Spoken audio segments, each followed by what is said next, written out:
그 민 목사님이 광고하실 때 이 헌금 얘기는 저도 그랬던 것 같아요. 옛날에 이 돈 얘기하는 게 어려우니까 아주 드라이하게 가급적 감정을 안 싣고 이렇게 하시는데, 이거 헌금 하셔야 됩니다.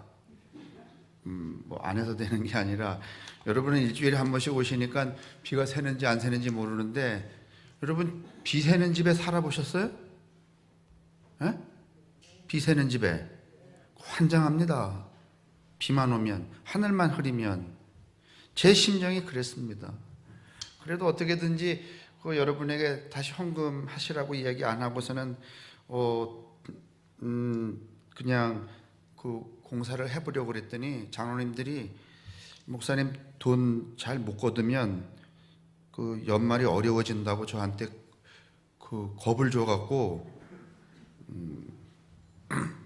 부득불 할 수밖에 없는 상황이 되어서, 그렇게 여러분들에게 이렇게 고절했으니까 그저 십시일반으로 함께 하실 수 있기를 바랍니다. 네.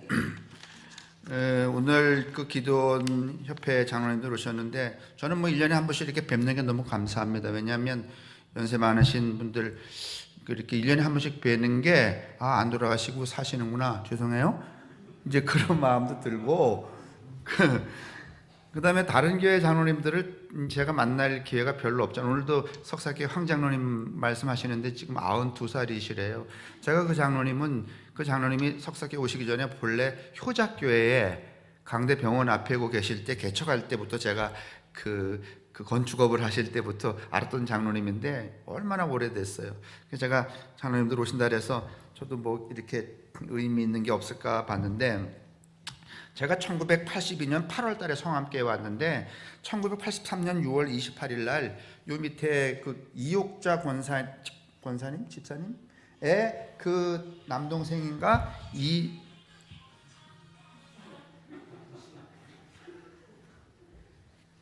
정말 이럴 거야?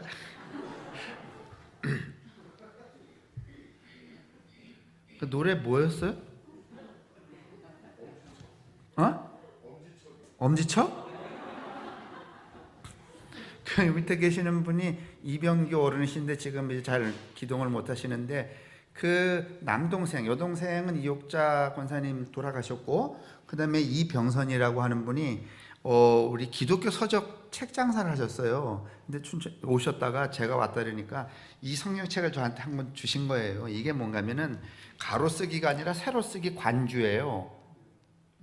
제가 이거 이렇게 받아갖고 여태 제가 끌어안고 다니는 거야. 제가 무슨 생각을 하는가 하면, 이제 뭐 저도 이제 은퇴 얼마 안 남았으니까 은퇴하면 딱 책 2권 들고 나가려고 그래요. 하나는 뭔가 하면은 요 성경책 하나하고 처음 받은 거니까, 두 번째는 국어사전 한 권 하고, 그 2개만 가져가려고. 심심하면 국어사전 이렇게 들춰보지 뭐. 거기 재밌는 낱말이 굉장히 많잖아요. 안 쓰는 낱말도 있고. 아마 그거 평생 뒤적거리면 200살 살걸?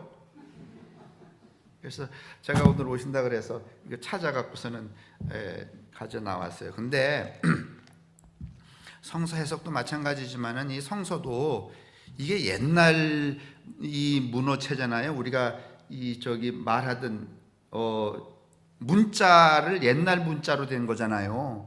근데 요즘에는 대체적으로 젊은 사람들이 이 문어체를 안 쓰고 구어체, 그냥 소리 나는 대로 하는 얘기를 너무 많이 해요. 그래서 이 구어체 이 세상에서 이 젊은 세대가 이 문어체 이 문서가 잘 맞질 않아요. 그래서 이제 아까도 잠깐 말씀드렸는데, 이 성서도 이 시대에 이 새로운 인간군이 살고 있는 이 시대에 맞는 단어와 문장으로 바꿔줘야 돼요. 이거 뭐 굉장히 큰 일이죠. 성서 해석도 마찬가지라는 얘기를 이제 드리고 싶은데, 오늘 제가 이 창세기 이야기를 드리려고 그래요. 야고보서를 봤는데, 저기 매튜 폭스라는 분입니다. 매튜 폭스.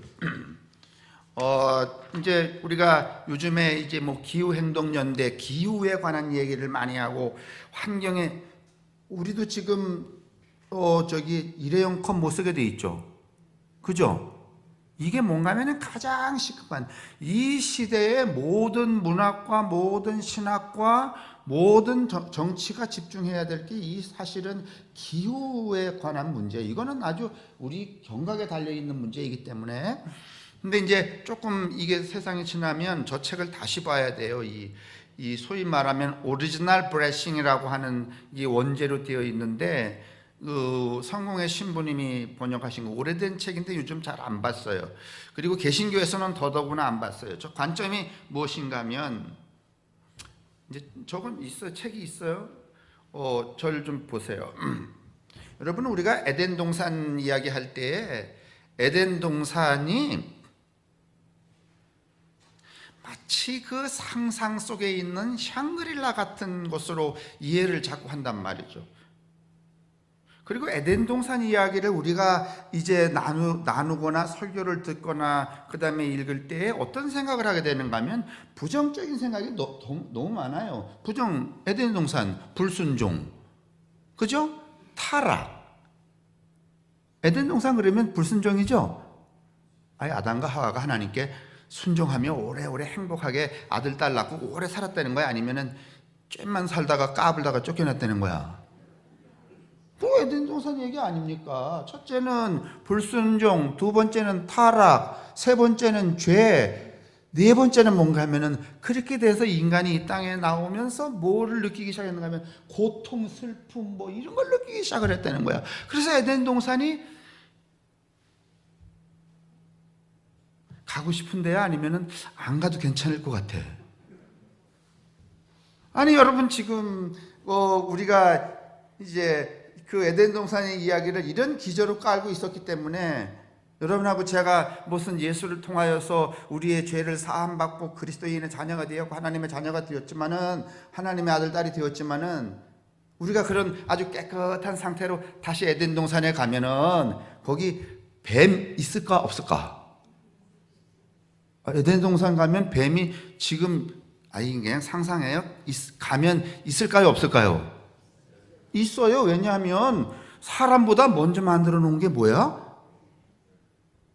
사람이 뱀 만드는 게 아닙니다. 하나님이 뱀 먼저 만들었어요. 그리고 맨 마지막에 누구 만드는 거야? 사람 만들었어요. 그럼 또 가면 뱀이 있어요. 그러면 아무리 40년 동안 돛 닦는 허태수가 에덴 동산 가면은 또 뱀이 꼬실 거야 안 꼬실 거야? 에? 꼬실 거야. 그러면 아담과 하와처럼 그래도 우리보다는 조금은 괜찮은 그 원형에 가까운 인간도 어떻게 됐어요? 뱀의 유혹에 어떻게 됐어요?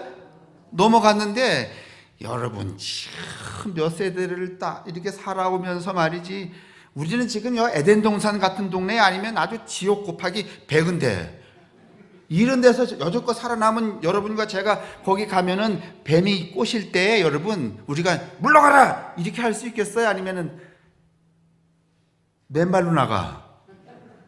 그러면 에덴 동산 가나 마나예요.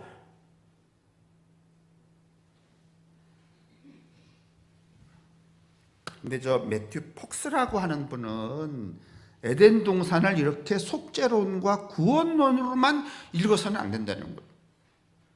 여러분 이제 오해하지 마시기를 바라는데, 사실 가급적이면 이 창세기 이야기, 에덴 동산 이야기를 이 어거스틴으로부터 출발한, 중세로부터 출발한 속죄론과 구원론에 근거한 것들을 기독교가 빼버리면 좋겠지만은, 오늘 우리의 신학적 얼개가 애초에 그 속죄론과 구원론을 바탕으로 하고 있기 때문에 이걸 좀 건드리면은 뭐 시비가 일어나요. 저가 이단이니 어쩌느니. 그러니까 그런 의사 없어요. 그러니까 뭐 그거 있는 걸로 치고, 그런 관점으로 저거를 속죄론과 구원론의 관점으로 유혹을 당하고 타락을 하고 죄가 생기고 고통을 받고 이런 것으로 창세기 에덴 동산의 이야기를 시작하면 안 된다는 이야기를 이 지금 매튜 폭스가 하고 있는 거예요. 그것은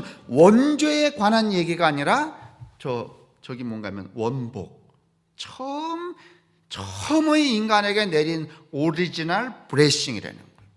처음 복. 그러니까 에덴 동산의 이야기는 타락의 이야기가 아니라 복의 이야기지 타락의 이야기가 아니에요. 죄의 이야기가 아니라 인간이 어떻게 더 완성된 단계로 나아가느냐에 관한 문제라는 거예요.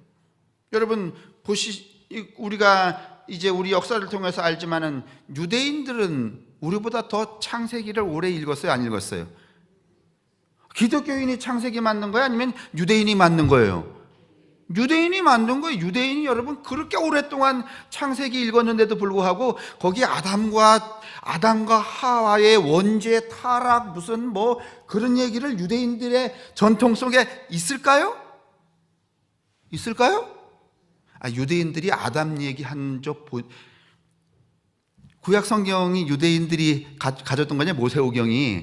모세오경에 여러분 아담이 말이지 하나님한테 불순종하여 선악과를 따먹고 말이지 이런 얘기를 뭐 이 선지자도 하고 이 선지자도 이 예언자도 하고 그런 걸 여러분 구약 성경에서 보신 적이 있느냐고? 없어.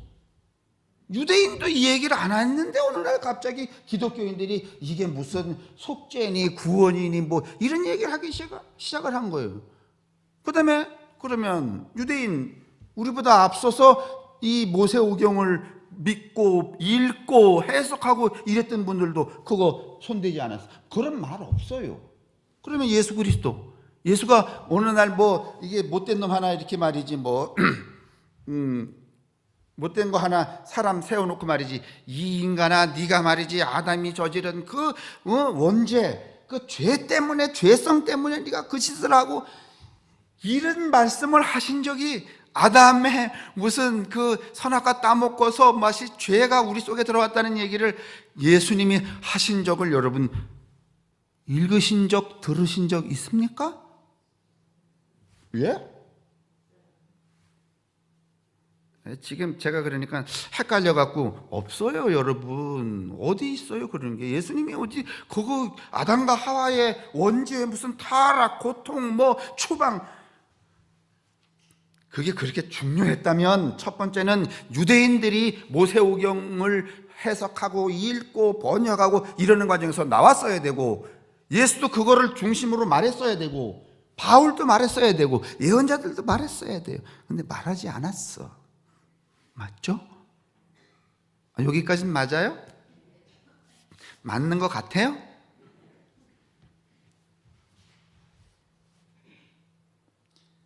그러면 왜 이렇게 이 속죄론 또 구원론 뭐 죄가 우리 속에 들어와서 그 죄를 우리가 사함을 받아야 되는데 그 속죄론의 이 근거가 뭔가 하면 그리스도론이잖아요. 예수가 이 땅에 오셨다는 이야기잖아요.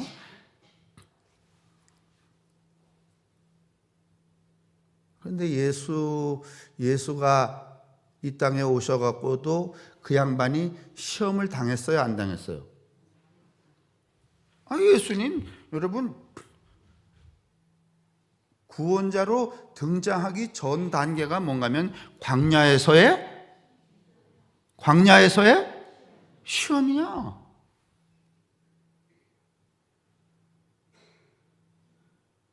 좋아 그러면 예수는 뭐 예수가 되려니까 하나님의 아들이 되려니까 시험을 당했다고 합시다.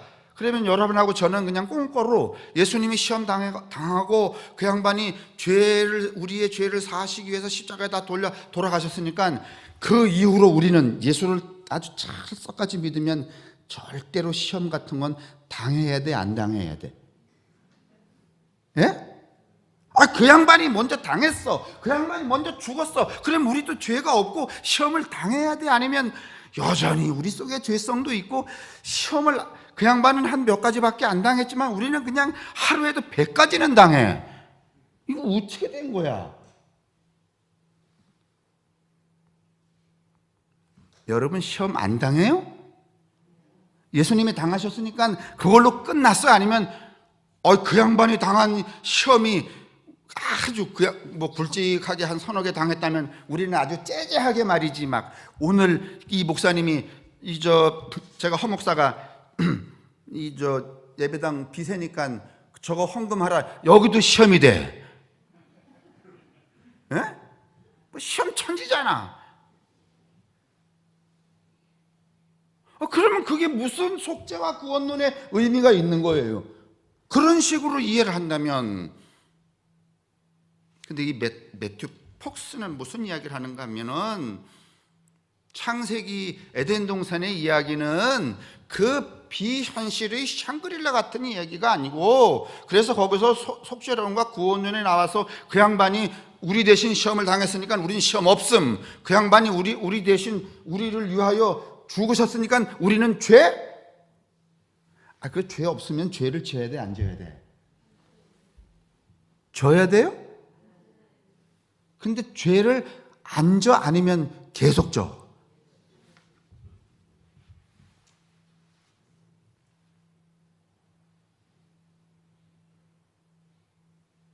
이 시선을 좀 바꾸자는 거예요. 매튜 폭스는 무슨 얘기인가 하면은, 그 에덴 동산의 아담과 하와에게서 벌어진 그 일은 무슨 타락이거나 불순종이거나 이런 관점으로 보아서 어두운 색칠을 할 것이 아니라, 여러분과 제가, 예수 그리스도가 이 땅에서 인간으로 살아가는 동안에 일어날 수 있는 그 시험에 대하여, 뱀의 시험에 대하여 어떻게 응대하고 어떻게 도전하고 어떻게 극복할 수 있는 것인가에 관한 답이다.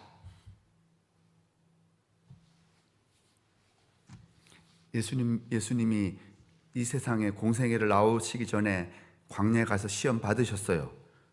시험은 없는 게 아니라 외부로부터 어떻게 하는 거야? 들어오는 거야.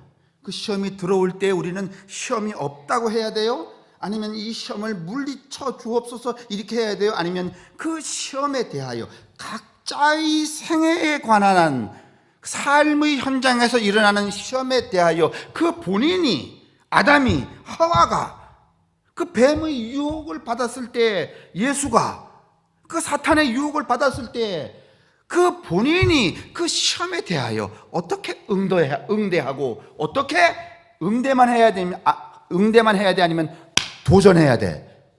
도전해야 돼요. 어떻게 응대하고 어떻게 하는가에 관한 문제다.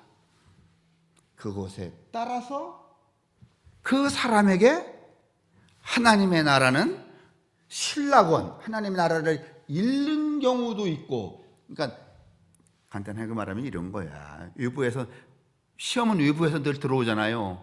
근데 그 시험에 대하여서 내가 응대하고 도전하는 그 힘들이 내게 발휘되지 않으면, 그래서 그 외부로부터 들어오는 시험에 내가 지면 내가 누릴 에덴 동산이 복락원, 원복이 되는 거야? 아니면 신락원, 잃어버리는 거야? 저게 매튜 폭스. 여러분, 외부로부터 시험이 내 안에서 있는 게 아니라 외부로부터 시험이 계속 생겨요, 안 생겨요? 오늘도 설령 여러분 혹시나 헌금합시다, 이 말이 여러분에게 시험이 됐다고 합시다. 그러면 그건 여러분 안에서 작동된 거야? 아니면 허목사가 짓거려서 귀때기로 들어오면서부터 시작된 거야? 예? 그게 시험이 됐다 그러면, 또 돈 얘기야? 또 돈 얘기는 아니에요, 그죠? 거의 100년에 한 번 하는 거잖아요. 아닌가요? 그 100년에 한 번 하는 건데, 그게 여러분 안에서 작동된 시험이 아니면 외부로부터 들어오는 거야. 그러면 그 외부로부터 시험이라 그래. 시험이 되는 사람이 있죠. 어떤 분은 제 이야기가 은혜가 되는 분이 있어요. 이건 그냥 천국에 사는 사람이야. 그죠? 근데 여기 시험이 달락말락 하는 사람은 뭔가 하면은 이제 천국에서 에덴 동산에서 쫓겨갈 지경에 있는 사람이야. 그러면 그게 시험이 되려 그럴 때에 그 자신이 그 시험에 대해서, 시험이 될 만한 상황에 대해서 응대하고 도전하는 어떤 자기 작동이 있어요, 없어요? 있어요. 그래서 어떤 분은 이렇게 작동해서, 그렇구나, 목사님이 오죽하면은 설교 초입에 그렇게 그 이야기를 하실까? 그래서 그거를 응대하고 자기가 그런 쪽으로 해석해. 그러면 그거는 신락원, 낙원을 잃어버리는 거야? 아니면 복락원, 낙원에 있는 거야. 낙원에 있게 되는 거야. 근데 만약에 그게 시험이 된 그 이야기를 자기가 응대를 할 때 어떤 응대를 하는가 하면, 한 석 달 쉬다가 오랜만에 나왔는데 또 돈 얘기네. 이러면 복락원이 되는 거야? 아니면 신락원이 되는 거야?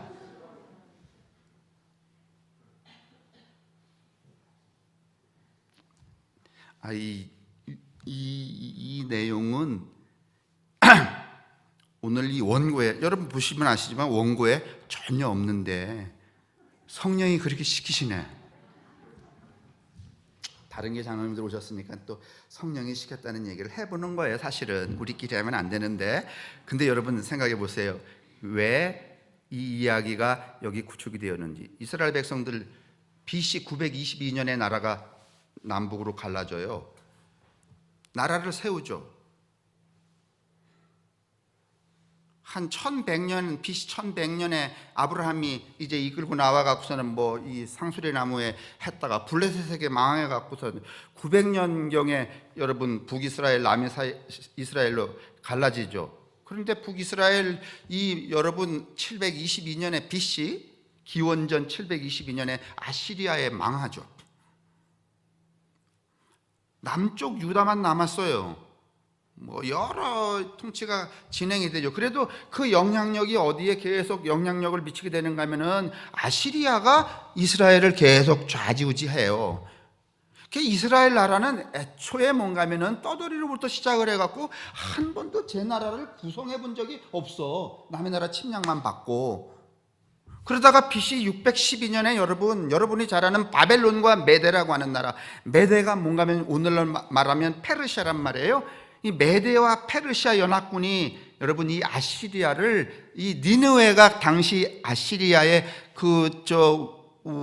수도였잖아요. 그걸 함락하면서 여러분 이 아시리아가 이렇게 패망을 해요. 그래서 다시 이 이스라엘이 누구 손으로 넘어가는가 하면 바벨론, 페르시아 손으로 넘어가게 돼요. 이때 등장한 여러분 임금들이 누군가 하면 히스기야, 아몬, 그 다음에 요시야, 이렇게 쭉 이제 이어져 가는데, 그 사이에 무슨 여러 가지 이제 상황들이 계속, 이집트도 또 이스라엘을 집어먹었다가, 그러다가 결국은 이스라엘 자체가 언제 망하는가 하면은 여러분 586년에 BC 586년에 바벨론에 의해서 완전히 멸망을 하게 되죠. 그때까지 나라라는 게 있질 않았어요. 그리고 바벨론으로 포로로 끌려가요, 안 끌려가요? 끌려가요. 약 4,000명 정도가 포로로 끌려가요. 무지랭이들만 끌려가는 게 아니라 어떤 사람이 끌려간다 그랬어요? 그렇죠. 조그만 방구 깨나 낀다는 사람들은 다 끌려가요. 거기 가서 몇 년 사는가 하면 50년 살아요. 아버지 죽었어요. 자식만 남았어요. 거기 끌려가서 매일 생각하는 거예요. 왜 우리가 이렇게 BC 1000년에서부터 시작을 해갖고서는 지금 그 500년 동안에 왜 남의 종살이만 하고 있나?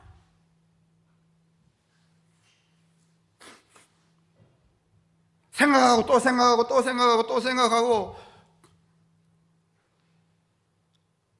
그러다가 여러분 이 바벨론이 여러분 이제 포로 귀환을 하게 되잖아요. 50년 지난 다음에. 그래서 돌아와서 만든 게 뭔가 하면 수르바벨 제2성전이고 이 성전을 만들죠. 그런데 이 돌아온 이 이스라엘의 포로 된 식자들이 무슨 궁리를 하게 되는가 하면 우리가 일제 때 나라를 잃어버린 것하고 비슷해요. 그러니까 돌아와서 무슨 생각을 하게 되는가 하면 더 이상은 우리가 남의 종살이를 하지 말아야지. 그 생각 할까요, 안 할까요? 해죠. 더 이상은 남의 종살이 하지 말아야지. 그 종살이를 하지 않으려면 어떻게 해야 되나? 첫 번째 뭘 해야 되는가 하면은 국가의 기강을 만들 수 있는 문서를 만들자, 이게. 왜냐하면 그동안 이스라엘 백성들은 모든 이야기들을, 모든 이 역사를 뭘로만 전해왔는가 하면은 구전으로만, 입으로만 전해왔거든요. 근데 바벨론에 가보니까 이게 당시에 그 근동에 말이죠. 어마어마한 소위 이 문서들, 이 질서 있는 그 통치의 그 문서들을 요즘 말로 말하면 법전들이 너무 많은 거예요. 함무라비 법전에서부터 우리도 이제 이게 더 이상 남의 나라의 침공을 받고 노예가 되지 않으려면은 뭔가 꼴을 갖춰야 되겠다. 그래서 여러분 돌아온 사람들에 의해서 만들어지는 책들이 무엇인가 하면은 신명기라는 책이잖아요. 구약성. 신명기는 여러분 법전이 신명기는 법전. 근데 당시에 이스라엘 백성들의 98.99% 한 소수를 빼놓고는 다 여러분 글을 알아, 글을 몰라. 예, 여러분 에스라가 돌아와 갖고 여러분 이 요시야 시대에 이 성전에서 뭐가 나왔는데 읽어주니까 다 들었대 아니면 못 들었대. 히브리어를 다 잃어버렸어요. 그래서 그 신명기가 너무 이렇게 방대하니까 그 신명기를 이제 우리 노인들한테 말이지 율법 전서 갖다 드리면 그거 맨날 읽어요? 아니면 갖다 주나 마나야? 배구 자지도 못해. 그래서 효율적으로 그 99%에 해당하는 이 무식자층을 효율적으로 여러분 그 설득하기 위해서 만든 게 뭔가 하면은 다이제스트하게 만든 게 십계명이야. 그 십계명에 이제 그런 것들을 구축하고 신명기를 만들고 거기 다 구전으로 진행됐던 것들을 모세오경이라는 것을 편집하고 창세기를 만들어요. 창세기를 만들 때 이 창세기 그 원 기술자들이 어떤 생각을 하게 되는가 하면 우리가 그동안에 500년 동안에 남의 나라에 이렇게 떠돌이로 살고 종살이를 하고 이렇게 그 핍박을 받은 이유는 우리 외부로부터 들어오는 시험을 당했을 때 시험에 대하여서 응전하고 도전하는 능력을 함양하지 못했다. 여러분 이사야서 같은 경우 보면은요, 여러분 그 선지자 이사야가 무슨 얘기를 하는가 하면 이 자식들아 너희들이 말이지 이렇게 나라를 잃어버리고 말이지 땅에서 소출도 안 나고 자녀도 말이지 이렇게 잉태하지 않는 그 모든 이유는 너희들이 너무 그 삶을 살아가는데 뭐에 이끌려서 욕심에 이끌려서 다시 말하면 시험을 당할 때 시험에 응전하고 도전하는 그 능력들이 결여되었기 때문에 매번 시험을 당했거든. 그 시험에 빠졌기 때문에 이스라엘 백성들이 가나안 땅 나갔을 때 여러분 가나안 땅에서 시험을 당했잖아요. 무슨 시험? 금송아지 시험. 그러면 그 고생하고선 이집트에서 여러분 고생했던 걸 생각하고 그 시험이 외부로부터 왔을 때에 그 가나안 주변에 그 원주민들이 그들을 유혹할 때에 물러가라 예수처럼 이렇게 했어야 돼? 아니면 우리도 송아지 만들지 뭐 이렇게 했어야 돼? 송아지 만들다가 다 죽은 거 아니에요. 그게 500년 역사 동안에 외부로부터 오는 시험에 응전과 도전을 못해서 그렇다는 거예요. 그거를 어디다가 기록하기 시작하는가 하면 창세기 에덴 동산의 아담과 하와의 이야기에 기록을 했다는 거야. 그게 속죄와 구원론 하려고 쓴 게 아니고 우리가 더 이상은 남의 나라의 노예가 되지?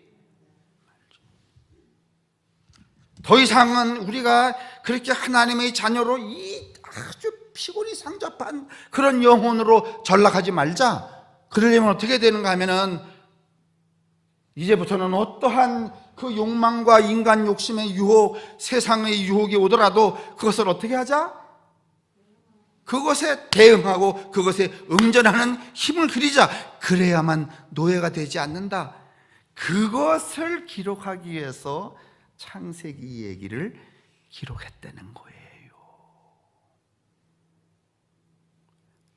그게 정답은 아닐지라도 오늘 이 시대에 우리가 원죄와 구원론으로만 이 기독교의 창세기 에덴 동산의 이야기를 이해하거나 해석하지 말고 그건 그냥 잠시 그동안 너무 오랫동안 했으니까 보류해 두고 이제부터는 우리가 예수님이 공생애에 나오시기 전에 시험을 받으셨고 그 시험, 외부로부터 오는 시험에 대하여서, 세 가지 시험에 대하여서 응전하고 도전하셨어요. 그렇죠?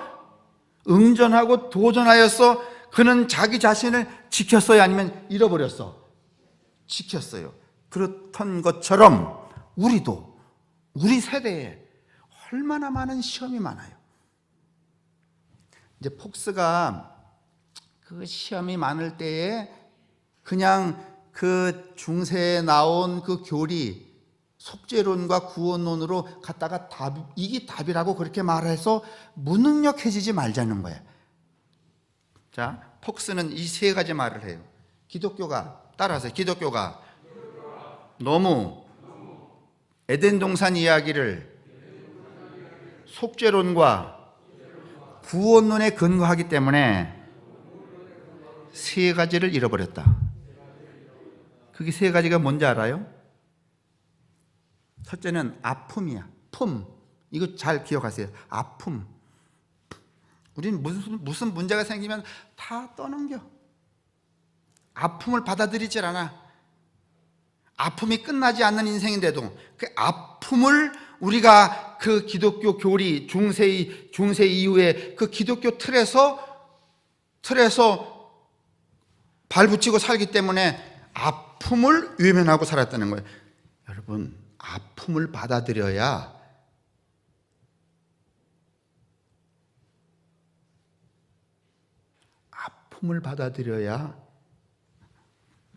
우리의 의식이 명징해져요.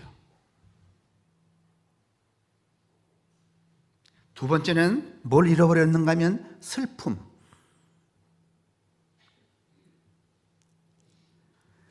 요즘 우리 사회를 가만히 보세요.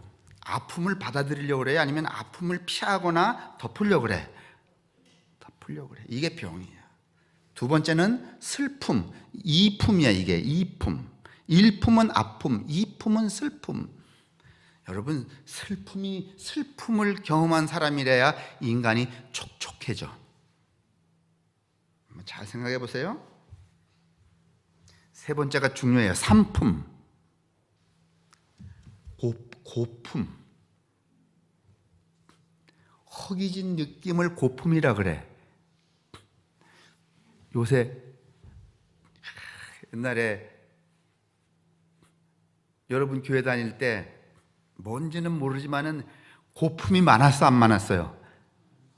여러분 예전에 교회 다니실 때 하여간 고품, 배고픔 뭐 이런 고품 말이에요. 허기진 거 그런 게 많았어요, 안 많았어요? 많았어요. 근데 오늘날 여러분 고품이 있어요, 없어요? 교회 나오는 허기짐, 고품 없어요. 무슨 새로운 차원에 대한 고품? 옛날엔 그거 잘 몰랐지만, 그게 뭔지 몰랐지만은 보따리 싸갖고 여기도 가고 저기도 가고 저기도 가고, 이제는 뭐 여기도 안 가고 저기도 안 가. 우리도 고품을 잃어버렸지만은 우리의 후손들은 아예 고품이라는 걸 몰라. 배고파 그러면 라면 삶아 먹지 이런다잖아. 여러분 보세요. 아픔과 슬픔과 고품을 상실하고 인간이 될 수 있을까요? 생각해 보세요. 그런데 하나님의 아들 예수는 이 땅에 오셔서 충실하게 이 삼품에 충만하셨어. 무엇? 아픔, 십자가의 아픔. 2번 슬픔, 이품. 3품, 고품. 이게 왜 우리 속에서 제거됐는가 하면 창세기의 에덴 동산 이야기를 너무 속죄론과 구원론에 근거해서만 읽고 해석하기 때문에 그렇다는 거예요.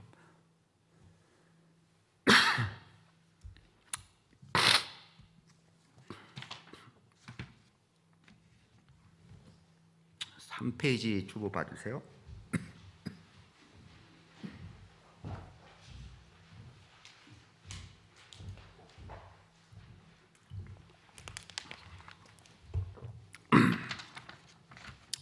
포로에서 돌아와서 유대 나라가 다시는 바벨론 포로와 같은 수모와 고통의 경험을 하지 않으려면 어떻게 해야 하나? 인간 이전에 하나님이 만든 악을 인정하고 뱀을 인정하고 다시는 자기 욕심에 이끌려 꾀임에 빠지지 않아야 하는 거죠. 바벨론 포로가 된 이유가 거기에 있었기 때문입니다. 우리는 우리의 일부로 하나님이 만들어 놓은 악을 외면하거나 박멸하려 들지 않아야 합니다. 할 수도 없습니다. 그렇게 되지도 않습니다. 인생의 어느 순간에나 등장하는 악의 시험을 욕심에 이끌려 꾀임에 빠지지 않을 용기를 가져야 됩니다. 예수가 물리치셨구나. 아담은 물리치지 못했지만은 예수가 물리쳤구나. 그러니 우리도 그리스도의 이름으로 물리칠 수 있다는 용기를 가져야 돼요. 그리고 뱀이 늘 존재해서 나를 시험한다는 것을 부정하지 말아야 돼요. 야훼 문서를 기록한 기록자의 의도가 이것입니다. 유대는 언제든 바벨론 포로와 같은 처지에 놓일 수 있기 때문입니다. 바울은 그래서 악이 많은 곳에 희망도 넘친다 이렇게 말합니다. 이렇게 창세기의 창조 이야기를 바벨론 포로 이후의 유대 역사적 정황에 근거해서 읽으면 에덴 동산은 이 세상과 완전히 동떨어진 다른 세계가 아니고 지금도 우리가 살고 있는 이 세상 속에서 일어나고 있는 일인 것이죠. 여러분과 제가 아담이고 여러분과 제가 하와인 거예요. 그리고 그 일은 계속 일어나고 있는 거예요. 그 일에 대하여서 어떤 용기를 갖고 어떻게 응전하고 도전하느냐. 다시 말하면 예수처럼 물러가라. 그 욕심의 꾀임에 빠지지 않고 자기가 자기를 방어할 수 있다면 여기 좀 어폐가 있긴 하겠지만은 자기를 지킬 수 있다면 그는 쫓겨나가지 신락을 하지 않아도 되는 거죠. 복락에 이르게 되는 거죠. 에덴 동산은 이 세상과 완전히 동떨어진 세계가 아니고 이 세상의 현실들이 가능성 또는 잠재적으로 존재하는 곳이죠. 그러니까 지금도 여러분하고 제가 어디 살고 있어요? 에덴 동산 살고 있어요. 근데 주변에 뭐가 너무 많아? 뱀이 많아. 7.4 독사, 꽃뱀, 구렁이. 하나만 유혹을 해야지. 7.4는 또 왜 유혹을 하는가 하면 그게 한 마리에 40만 원이래. 거기에 시험이 돼갖고서는 그거 이렇게 하려다가 어떻게 되는 거야? 이제 40만 원 내 시험을 당해갖고 이렇게 하려다가 어디를 물려갖고 그래서 죽는 거야. 그래서 신락을 하는 거야. 그래서 이제 7.4가 살랑살랑 하면서 나 40만 원이야 40만 원이야 이렇게 할 때 어떻게 해야 돼? 그 시험에 여러분 해볼까? 잡아볼까? 이래야 돼? 아니면 잘 가? 이래야 돼? 그 얘기하는 거예요. 그 가능성의 현실태가 여러분 에덴 동산이 이야기라는 거야.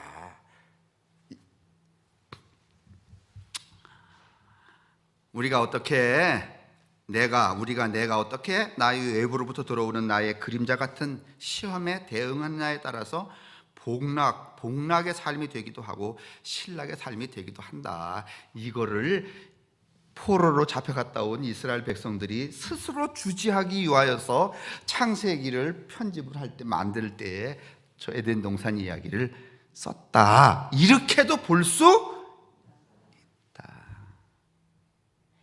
제가 분명히 얘기했어요. 이게 정답이다 말하지 않았어? 그렇게도 볼 수?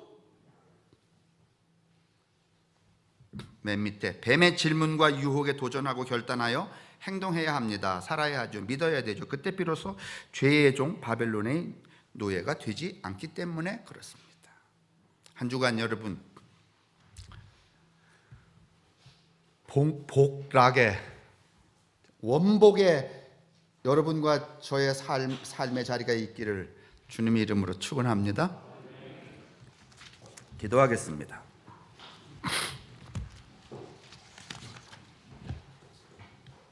오늘 이스라엘 백성들이 가졌다는 이 시선에 이 시간 저희들이 고개를 숙입니다.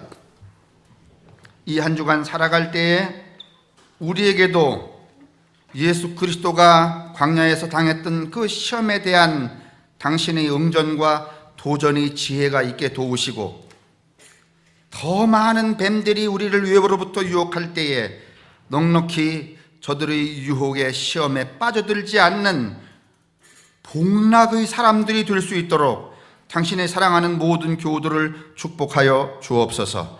성부와 성자와 성령의 인도하심과 복내리심이 우리에게와 우리의 가족들과 이웃들에게, 그리고 세계에서 고통당하는 모든 이들에게 언제나 함께 하시기를 간절히 축원합니다. 아멘.